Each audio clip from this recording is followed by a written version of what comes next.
sharing session kita di siang hari ini mungkin agak beda ya dari yang biasanya di present ketika teman-teman dari divisi lain banyak mempresentasikan tentang pekerjaan masing-masing atau knowledge-nya dan skill-nya masing-masing di divisi masing-masing.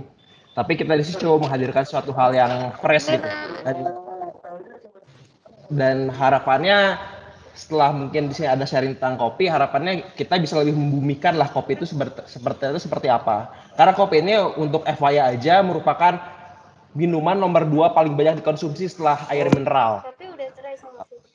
Oke, untuk outline bahasan kita di siang hari ini ada 7 poin. Yang pertama adalah gambaran umum tentang kopi itu seperti apa. Ada juga kita akan membahas mengenai value chain. Berikutnya ada tentang apa jenis penjeluhan kopi. Kopi itu sangat beragam. Dan berikutnya ada tentang cita rasa kopi itu seperti apa. Kemudian prinsip ekstraksi, manfaat dan efek samping dari kopi itu sendiri. Dan yang terakhir adalah contoh salah satu teknik menyeduh kopi itu kayak gimana. Nanti ada video yang menarik.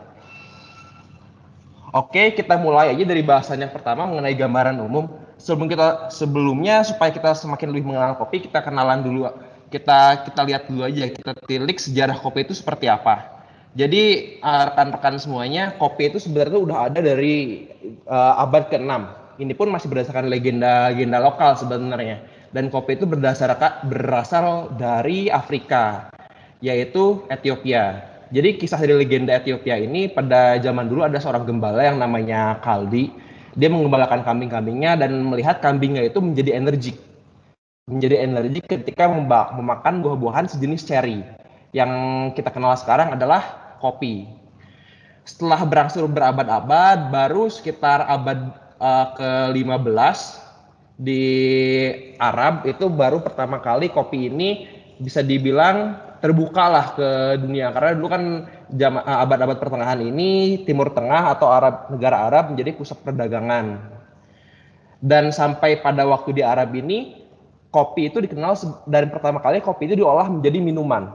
Kemudian dikenal dengan nama aslinya itu kahwa atau wine, sehingga pada zaman itu kopi itu dikenal sebagai wine of Arab gitu. Wine-nya bangsa Arab tuh wine-nya bangsa Arab, dan kopi dikenal sebagai minuman para penziarah ataupun para orang-orang yang beribadah di Arab, dataran Arab ataupun ke agama-agama Samawi lainnya. Baru pada abad 17 kopi memasuki Eropa, dan di mana negara yang pertama kali mengkonsumsi kopi di Eropa adalah Italia.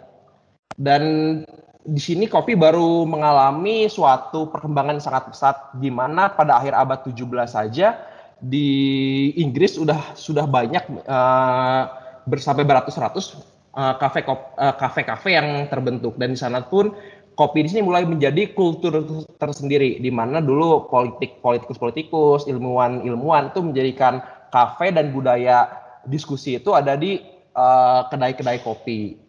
Kemudian di abad 17 melalui zaman-zaman kolonialisme akhirnya kopi pun menyebar ke seluruh dunia, dan salah satunya di abad 17 ini juga masuk ke Indonesia, yaitu Belanda yang membawa kopi, di mana pertama kali ditanamnya itu adalah kopi Jawa. Oke. Berikutnya. Ya, poin berikutnya yang saya jelaskan adalah mengenai bean belt. Jadi seperti yang bisa dilihat bahwasannya kopi itu merupakan tumbuhan yang bisa berkembang di daerah tropik. Jadi bean belt ini adalah ini sebenarnya melingkar ya, yang melingkar bumi di daerah Katulistiwa. Di sini bisa dilihat bahwa kopi itu tersebar di semua negara-negara tropis, mulai dari Amerika Selatan, Afrika, dan juga Indonesia. Kalau teman-teman lihat di sini, yang merupakan negara penghasil terbesar di dunia itu sekarang itu adalah Brazil. Indonesia sendiri adalah nomor keempat setelah Vietnam di nomor 2, nomor 3-nya itu Kolombia. Dan untuk jenis kopi itu sendiri sebenarnya itu yang paling common, paling umum di dunia dikonsumsi cuma 2 jenis, yaitu Arabica dan Robusta. Walaupun sebenarnya ada jenis-jenis lain seperti Liberica dan sampai ada sekian puluh yang tidak begitu common diolah menjadi minuman kopi. Jadi ya seperti ini kondisi persebaran produsen kopi di dunia. Nah, sekarang kita lebih fokus kembali membahas mengenai Arabica dan Robusta. Oke, Ini adalah dua jenis kopi yang paling umum dikonsumsi di dunia. 70% kopi yang dikonsumsi dari negara manapun adalah berjenis Arabica. Dan yang nomor 2 adalah Robusta. Kalau komposisinya bisa dilihat di dalam slide, yaitu 70% untuk Arabica dan 30% untuk Robusta. Dari perbedaannya sendiri secara chemical ya detailnya bisa sambil dibaca karena ini mungkin terlalu teknis dan kimiawi. Cuman tuh pada intinya yang paling menonjol perbedaannya itu adalah Arabica itu asam, Robusta itu pahit, gampangnya kayak gitu. Dan yang sebenarnya untuk yang umum dijadikan kopi saset misalkan kayak Torabika ataupun kopi ABC itu biasanya itu kopinya basis jenis Robusta. Alasannya pun sederhana karena Robusta itu lebih murah harganya dibandingkan Arabica, sehingga untuk kopi-kopi yang biasa dikonsumsi ataupun misalkan kopi yang di pantry yang biasa di stok sama pakar itu kopinya Robusta. Saya rasa gampang, pahit, lebih hitam, warnanya lebih hitam legam, dan Arabica itu lebih mungkin coklat oranye gitu, mungkin lebih clean juga warnanya. Kurang lebih kayak gitu, dan ini ya komposisi kimianya lah. Dan juga biasa kalau Robusta itu kalau teman-teman di sini ada yang sensitif biasanya pernah merasa deg-degan di jantung, itu biasanya Robusta yang lebih kuat karena kafeinnya lebih tinggi. Tapi ada yang lebih sensitif ke asam lambung, perut jadi gak enak, itu Arabica efeknya lebih kuat. Jadi kayak gitu perbedaan antara Arabica sama Robusta mengenai ini dua jenis kopi yang paling banyak dikonsumsi di dunia. Oke, sekarang kita lihat tentang value chain. Sebenarnya ini agak menarik karena kopi itu salah satu komoditas konsumsi yang cukup kompleks dan menarik untuk didalami. Jadi kalau misalnya teman-teman lihat di sini, ini akan sangat cocok dan pas ketika kita menganalogikannya dengan LNG. LNG kan ada, seperti kita ketahui, ada upstream, di mana ada wellhead, kemudian diolah menjadi LNG, kemudian jadi midstream, diangkut, diregasifikasi, dan downstreamnya adalah ya untuk ke end user gitu, entah itu ke pembangkit industrial ataupun ke retail. Nah, di kopi pun sama, prosesnya dibagi menjadi upstream, midstream, dan downstream, atau bahasa lebih umumnya sebenarnya itu prapanen, pasca panen. Jadi untuk kopi sendiri value chain-nya pertama dimulai dari proses prapanen, di mana ya seperti tumbuhan pada umumnya, penumbuhan, panen, picking itu panen cerinya, kemudian setelah itu ada proses. Di proses ceri kopi yang dipetik itu akan diproses. Nah, ini sudah memasuki proses pasca panen, atau mungkin kalau secara LNG bisa dibilang midstream lah. Itu ketika masuk refinery untuk diencerkan menjadi LNG. Nah, cuman kalau di sini kopi setelah dari cerinya dipetik, dibersihkan dari kulit dan dagingnya, kemudian diproses. Kalau misalkan di sini teman-teman pernah ngelihat di bungkusan kopi ada yang tulisannya natural ataupun honey, ada wine, ada lagi misalkan wash, full wash, itu merupakan proses. Jadi proses dari ceri kopi menjadi biji kopi hijau, green bean. Nah, itu prosesnya itu secara umum secara umum yang paling baik digunakan tuh ada 3 sebenarnya. Pertama tuh natural atau dry processing, bisa dilihat di sini, di mana biji kopi yang udah dibersihkan dijemur, dikeringkan. Nah, kemudian proses satunya lagi merupakan wet processing, di mana biji ceri akan dicuci di dalam air sampai bersih, sampai muncul si green bean-nya. Dan ada juga yang menggunakan bantuan-bantuan fermentasi, itu wine process, ada proses fermentasinya sedikit, ada juga honey yang menggunakan getah untuk si proses ini ya, proses pasca panennya. Kopi yang telah melewati proses pasca panen ini baru akan jadi yang disebut green bean. Biasanya si green bean ini mulai bisa diekspor. Jadi kalau misalkan kita ekspor ke luar negeri itu biasanya dalam bentuk green bean. Pun begitu sebaliknya ketika kita mengimpor itu dalam bentuk green bean. Jadi kalau misalkan teman-teman ngelihat di kilang lagi, berkali kilang, ketika misalkan Tangguh nih, BP Tangguh, mereka kan mengolah dari wellhead-nya, nyedot natural gasnya, diolah menjadi refinery, dijual berupa LNG. Nah, ini pun sama, para petani kopi itu dari mulai tanam dan prosesnya itu satu proses bisnis. Ketika udah jadi green bean, dia baru dijual ke seller, masuk ke apa ke proses bisnis berikutnya. Nah, kemudian setelah proses dari green bean itu masuk ke roastery atau pemanggangan. Nah, di sini biasanya pemanggangan itu biasanya ada untuk beberapa kedai-kedai kopi besar antara roasting dan juga penyeduh antara roasting, packing sampai penyeduhan itu bisa satu kedai yang sama, tapi ada juga yang hanya roastery-nya aja. Nah, di sini untuk roastingnya sendiri sebenarnya secara umum bisa dibaginya cuma jadi 3, yaitu light roast atau dipanggang dengan apa ya? Mungkin ringan atau dengan light roast, nggak begitu gelap, kemudian tuh medium, dan yang terakhir tuh dark. Dan biasanya lagi kalau misalnya kopi-kopi yang umum dikonsumsi di warung-warung itu biasanya dipanggangnya sampai dark. Makanya ketika teman-teman lihat kebanyakan kopi itu warnanya hitam legam, kayak yang di pantry itu kan hitam legam, itu merupakan jenis robusta dan dipanggangnya dark roast sampai gelap banget di sini. Nah, teman kalau misalkan kopi-kopi jenis arabica itu biasanya ya medium lah paling paling banyak. Nah, setelah melalui proses roasting, biasanya kopi ini mulai di packing. Packing yang bisa teman-teman temui di mall-mall berupa bin-bin yang bisa dibeli itu biasanya biji-biji yang udah di roasting. Dan setelah di roasting, masuk ke proses grinding, dibubukkan, kemudian di brewing, diseduh dengan berbagai macam proses penyeduhan yang nantinya akan dijelaskan sama Raffi mengenai proses penyeduhan. Nah, jadi kalau secara umum value chain-nya bisa dilihat kopi itu sekompleks ini mulai dari upstream hingga downstream-nya dan bisa melibatkan berbagai macam perusahaan atau pihak yang berbisnis di sini. Ada orang yang mungkin hanya delivery-nya aja untuk pengiriman, ada yang bagian buka kedai kopinya aja, kopinya beli, ada yang mungkin dari upstream sampai downstream juga dia menguasai. Contohnya kalau misalkan teman-teman main ke daerah Gunung Puntang di Bandung, itu dari mulai petani mulai dari menumbuhkan kopi hingga sampai jualan kedai kopinya di sana ada semua. Jadi kurang lebih seperti itu mengenai value chain kopi. Sangat persis dengan LNG.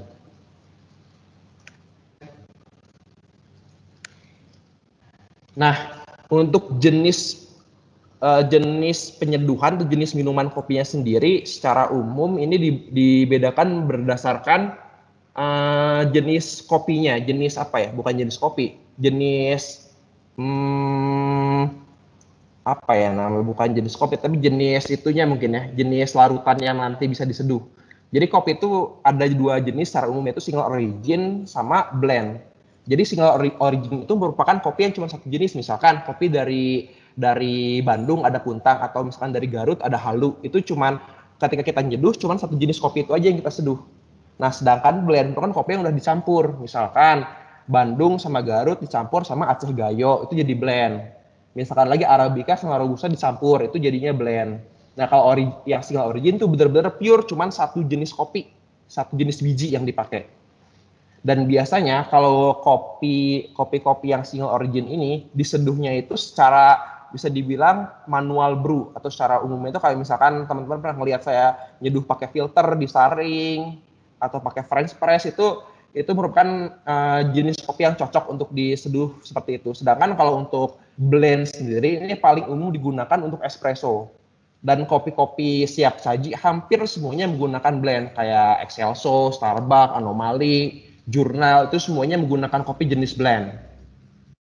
Dan untuk jenis minuman sendiri, kita dalam kopi blend itu tadi kan disebut espresso, kita mengenal istilah espresso base.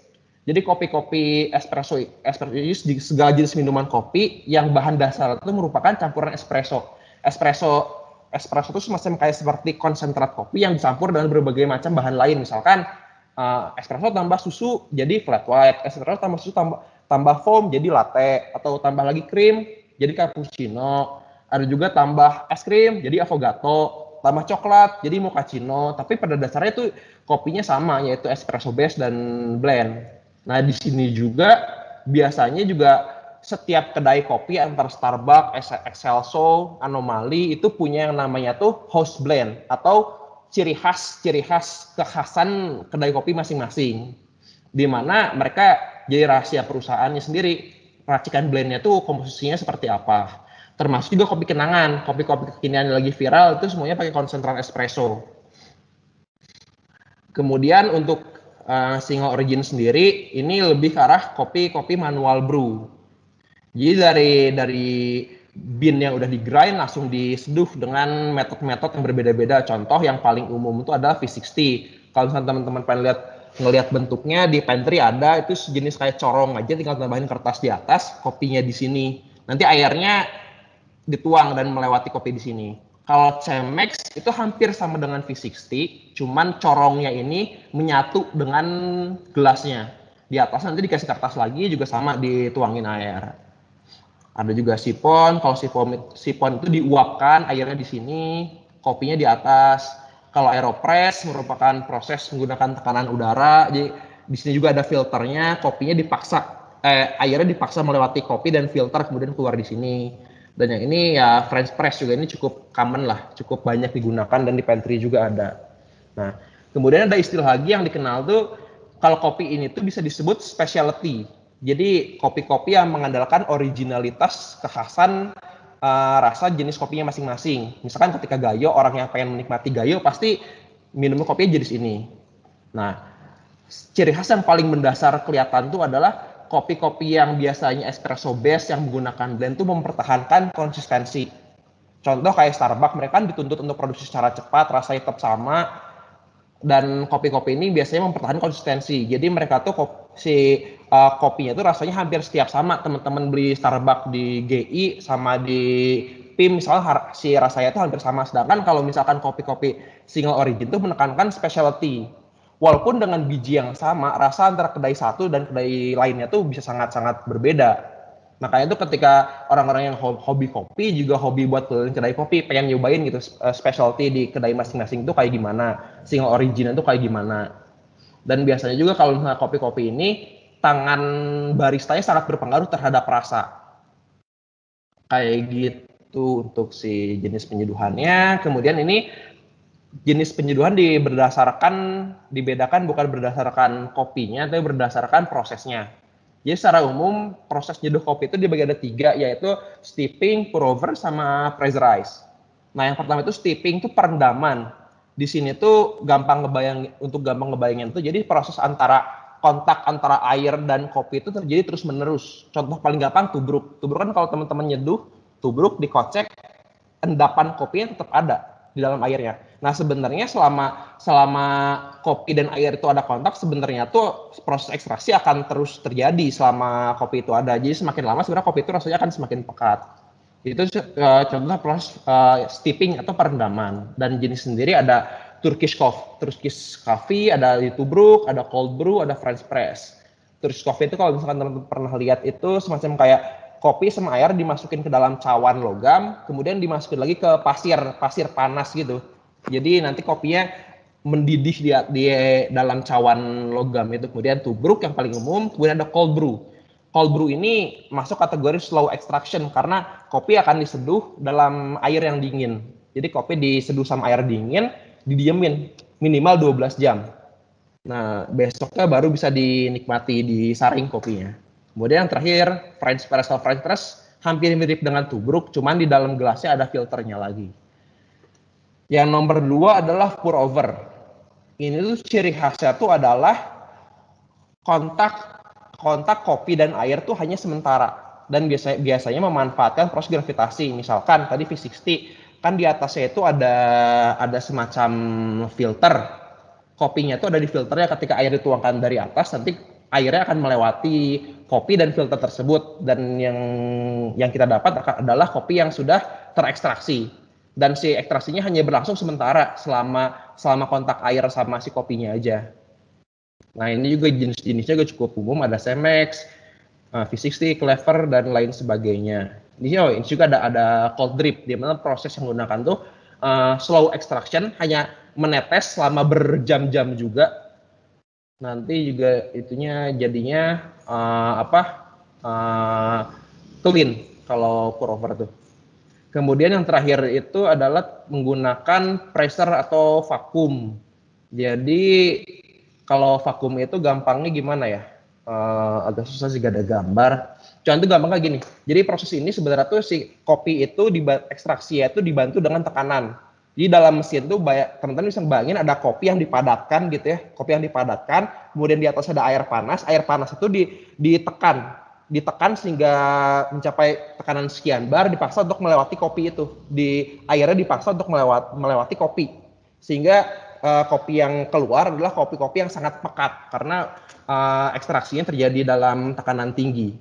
Ini yang paling umum tuh adalah espresso yang biasa kita minum, dan juga mungkin yang sekarang lagi minum karena di pantry kita nyediainnya minuman kopi yang espresso base. Nah, setelah ini akan masuk ke cita rasa dan proses penyeduhan. Mungkin Mas Raffi silahkan melanjutkan, Mas Raffi. Oke, baik. Makasih Reka untuk presentasinya. Bapak dan Ibu sekalian mohon izin untuk selanjutnya saya akan coba bawakan. Sebelumnya kedengaran jelas suara saya? Aman, Pi. Oke. Baik, kita coba lanjut. Oke, tadi kan udah diceritain nih soal metode-metode penyeduhan kopi. Nah, tapi dari sebelum kita bicara soal penyeduhan itu, sebenarnya kita tuh mau lihat nih, sebenarnya beda kopi antara beda origin ya tadi yang disebutin sama Reka ini tuh gimana sih bedanya gitu loh. Karena kan metode penyeduhan yang dipakai bisa berubah rasa. Nah, ada nih untuk orang-orang yang udah bergerak di industri kopi yang udah standardized lah ya, istilahnya namanya cupping nih. Jadi caranya adalah gimana caranya kita bisa menggunakan metode yang sama untuk menilai suatu kopi dengan teknik penyeduhan yang konsisten dan cara penilaian yang konsisten juga. Nah, sebetulnya karena ini udah ada standar, emang agak ribet sih ininya, ada ukuran air dan segala macam gitu-gitu. Nah, cuman kalau secara sekilas, sebetulnya untuk proses merasakan suatu kopi itu bisa menggunakan ini nih, 3 cara ini nih. Yang pertama itu adalah sniffing. Jadi ketika kopi ini kita kita seduh gitu ya di cupping ini, kita bisa memulai dengan mencium aroma-aroma kopinya tersebut gitu. Jadi kita mendeteksi notes rasa atau bau yang ada di dalam kopi ketika dia sudah diseduh gitu. Nah, ini sesuai namanya yang banyak bekerja itu adalah dari sisi indera penciuman kita. Nah, selanjutnya setelah sudah dicium lalu diseduh, nah setelah itu kita seruputlah kopinya, kita cobain baru. Nah, cara menyeruput ini sebenarnya ada tujuannya karena lidah kita itu bisa merasakan rasa-rasa dan aroma di dalam suatu makanan atau minuman itu dengan baik ketika si partikel-partikel makanannya itu lebih kecil. Makanya di sini tujuannya adalah untuk membuat si cairan itu menjadi droplets. Jadi rasa yang ada di dalam kopinya ini bisa dideteksi lebih baik. Tuh. Nah, baru setelah di slurping sudah dirasakan ininya, barulah kita meminum si kopinya itu ditelan. Bisa next, Ri?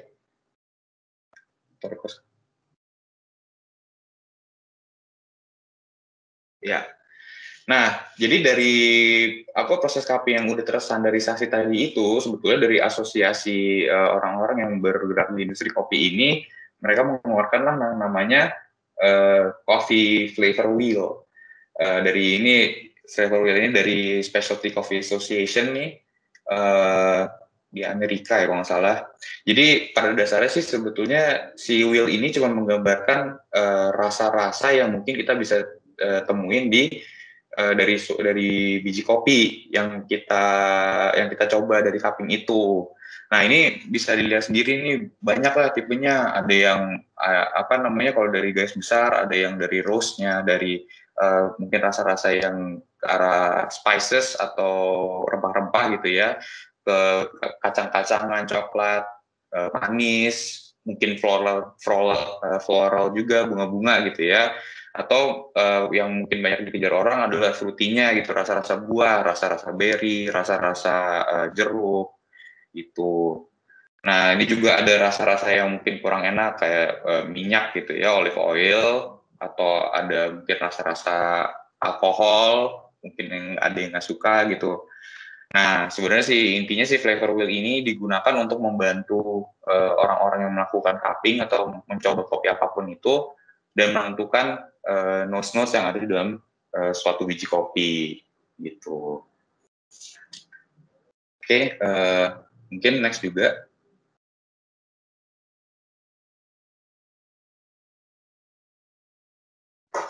Nah, sekarang kita masuk ke prinsip ekstraksi nih. Dari tadi yang dibicarakan metode penyeduhan dan segala macam itu kan intinya adalah gimana caranya kita mau bikin kopi, ya nggak sih? Supaya bisa diminum, supaya bisa di-enjoy gitu. Nah, di dalam ekstraksi kopi ini sendiri, sebenarnya itu ada pengaruhnya loh. Kita gunakan airnya seberapa banyak, temperatur air yang kita gunakan, ukuran gilingan kopinya, sama mungkin seberapa cepat kita menyeduh si kopi itu. Kenapa? Karena kalau dibayangkan gitu ya, ketika kita menyeduh kopi itu kan sebetulnya kita ingin mengambil partikel-partikel dari biji kopinya itu supaya bisa dilarut ke dalam airnya yang nantinya kita akan minum. Nah, parameter-parameter ini tadi rasio air, temperatur, ukuran gilingan dan kecepatan menyeduh itu akan mempengaruhi seberapa banyak zat padat itu yang bisa kita ekstrak ke dalam cairannya. Sebenarnya yang paling gampang itu kalau dibayangin ya kalau misalnya kita pakai ukuran kopinya tetap gitu ya, semakin banyak air yang kita pakai kan pasti nanti semakin encer ya. Nah, rasanya semakin hilang gitu. Jadi kalau ya istilahnya semakin weak lah rasanya kalau misalnya airnya jauh lebih banyak dibandingkan kopinya. Kalau semakin sedikit air yang digunakan, semakin kental, maka rasanya juga akan semakin pekat dan semakin strong. Nah, umumnya untuk rasio air dan kopi ini digunakan antara 1:12, artinya 1 gram kopi ke 12 gram air, hingga ke 1:17. Cuman memang angka umum atau sweet spot-nya itu di antara 1/15 sampai 1/16. Jadi, semisal kita mau bikin kopi 1 gelas, let's say 250 gram, kita pakai berat kopinya itu 15 gram. Nah, selanjutnya untuk temperatur nih, temperatur ini akan mempengaruhi seberapa efektif si air ini akan mengekstraksi zat padat di kopinya. Nah, semakin tinggi temperaturnya itu, semakin banyak partikel yang akan diekstrak, sehingga umumnya akan menghasilkan kopi yang lebih pekat dan lebih pahit, gitu. Karena semakin banyak zat-zat yang terlarut, termasuk juga zat-zat yang yang cenderung pahit gitu. Sementara ketika temperatur kita turunkan, memang akan semakin rendah kopi yang bisa kita ekstraksi, sehingga akan menghasilkan kopi yang lebih weak gitu, yang lebih encer. Tapi di sini memungkinkan untuk menemukan rasa-rasa yang unik, yang fruity, yang manis gitu. Makanya cenderung jadi lebih sweet lah gitu. Nah, untuk grind size sendiri tadi sempat dimention juga sama mereka, ketika kita mengekstraksi semakin besar kotak air dengan kopi-kopi yang ada, itu akan semakin cepat dan semakin banyak terlarut si biji kopi itu di air kita. Jadi ketika kita menyeduh dengan ukuran gilingan yang halus seperti kita kayak di kopi sachet gitu ya, itu akan cenderung lebih banyak kopi yang terekstrak, lebih pekat, tapi juga akan berpotensi munculkan rasa-rasa pahit yang berlebihan atau istilahnya overextraction gitu. Sementara kalau kita bikin semakin kasar, makin akan susah nih untuk mengekstraksinya.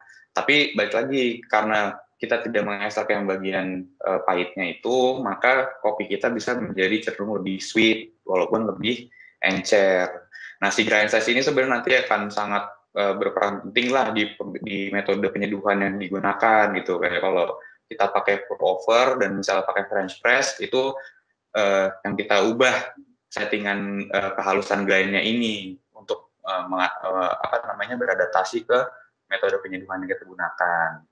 Nah, selanjutnya untuk flow rate ini sendiri ini sebenarnya hanya berlaku untuk metode penyeduhan yang kontak airnya itu cuma sebentar, kayak pour over atau siphon dan segala macam gitu. Sesuai ininya sih, ketika flow rate kita lebih tinggi, ekstraksinya kan akan semakin cepat tuh. Nah, itu belum tentu semua kandungan kopinya itu bisa keambil. Jadi cenderung lebih tipis, lebih encer gitu ya, tapi juga mungkin bisa lebih manis kalau misalnya memang itu ada, dan semakin lambat maka semakin banyak yang terekstraksi dan semakin pahit. Ini kalau kita geser ke kanan, bisa dilihat nih ada yang solubility of compounds. Ini bisa dilihat yang pertama yang di atas ini adalah untuk rasionya nih. Jadi si grafik ini menggambarkan kira-kira dengan rasio berapa sih dan konsentrasi zat padat yang terlarut itu yang bisa menghasilkan rasa paling ideal. Nah, itu kalau kita lihat garis yang diagonal ini memang di angka 60 gram per liter, atau kalau diubah ke rasio yang tadi itu ya sekitar 1:16 itu, 1:15, 1:16. Dan kita mengejar target persentase konsentrasi si zat padatnya itu di angka sekitar 1,2 sampai 1,45. Nah, tapi ini kita kalau bikin biasa, nyeduh biasa, itu nggak mungkin tahu karena harus pakai alat khusus, ada namanya TDS meter atau Total Dissolved Solids meter gitu. Tapi sih sebagai patokan buat kita yang nyeduh kopi biasa, paling dari rasio air sama kopinya aja. Nah, terus kalau kita lihat ke bawah, ini, nah di sini nih, jadi kan tadi kopi itu banyak ininya kandungan kimiawinya ya, banyak zat padatnya itu bisa punya rasa yang beda-beda. Ada yang rasanya asam, mungkin ke buah-buahan, manis gitu. Ada yang kacang-kacangan, ada yang coklat. Lalu ada yang lebih cenderung pahit, kayak semacam kayu atau herbal gitu ya, atau tembakau. Nah, inilah di sini di mana teknik ekstraksi kita ini berpengaruh gitu. Jadi untuk rasa-rasa yang asam, yang fruity, itu yang paling mudah untuk terekstraksi. Lalu selanjutnya yang mungkin rasanya coklat, yang rasanya gula Jawa gitu ya, gula aren, yang brown sugar, ini kesulitan ekstraksi rendah. Lalu yang terakhir itu yang paling sulit untuk diekstraksi, yang rasanya tuh pahit, yang berat, yang seperti tembakau tadi itu. Makanya ketika kita menggunakan ekstraksi yang mengejar ekstraksi yang tinggi gitu, ini bisa akhirnya muncul di belakang rasa-rasa pahit ini gitu, karena kita mengekstraksi juga yang partikel yang berat-berat ini gitu, yang rasanya berat ini gitu. Nah, makanya nih kalau misalnya ada yang mau nyeduh kopi, mungkin biasanya pakai air mendidih langsung. Nah, mungkin sebaiknya dicoba-coba juga nih pakai air yang lebih rendah temperaturnya. Siapa tahu bisa keluar rasa-rasa yang sebelumnya nggak ada, yang nggak pernah kita munculin kalau pakai air mendidih. Gitu. Oke, next.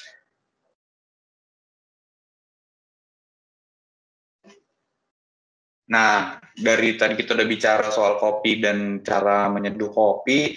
Sebenarnya kenapa sih kita harus minum kopi gitu? Nah, ini ada beberapa manfaat untuk dari minum kopi buat kita sehari-hari gitu. Kopi itu cenderung bisa memberikan kita manfaat kesehatan, asalkan juga masih tetap dalam batas wajar ya, mungkin 2-3 gelas per hari gitu.